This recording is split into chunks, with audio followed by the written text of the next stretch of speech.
மூக்கு கடவுள் மனிதனுக்கு கொடுத்த அற்புதமான தூதுவர்களில் ஒன்றாகும். அது ஒரு சிறிய உறுப்பாக இருந்தாலும் அது வாசனை அறிவது மட்டுமல்லாமல் உயிரை காப்பதற்கான ரகசியமும் இதில் உள்ளது. முதலில் மனம் கண்டு உணரும் திறன். எந்த சமைப்பின் வாசனையையும் முதலில் முடிப்பு செய்பவர் மூக்கே. உணவு சுவையாக இருக்கின்றதா, பழுதாகி போய்விட்டதா, செயற்கையா கலந்ததா?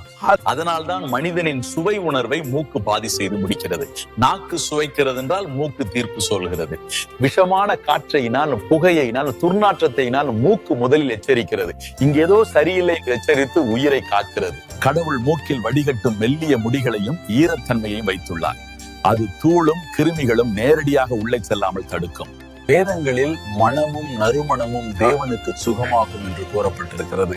அதனால்தான் பூக்களின் மனம் மூலம் பல மதங்களில் வழிபாடு செய்யப்படுகிறது. மனத்தின் மூலம் மனம் நிம்மதி அடைவது இறைவனின் ஒழுங்கு. நாம் மூக்கை விழுங்கி சுவாசிக்கிறோம், மூக்கை கொண்டு மனம் காண்கிறோம், மூக்கை கொண்டு உயிரை காக்கிறோம். மூக்கை கொண்டு இத்தனை செயலை செய்யும் போதும் அது எந்த பெருமையும் பேசவில்லை.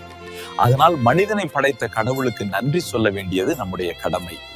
மனிதனை படைக்கும் பொழுது எத்தனை அன்போடு படைத்திருப்பார். அத்தனை சிறிய உறுப்பிற்குள்ள இத்தனை அறிவை வைத்த கடவுளே நன்றி. கடவுள் மனிதனுக்கு மூக்கை ஏன் படைத்தார் என்று ஒரு சிறுவனிடம் கேட்டேன். அறியாமல் சொன்னான். அதிர்ந்து விட்டேன். சளியை சிந்தத்தான் மூக்கு என்று.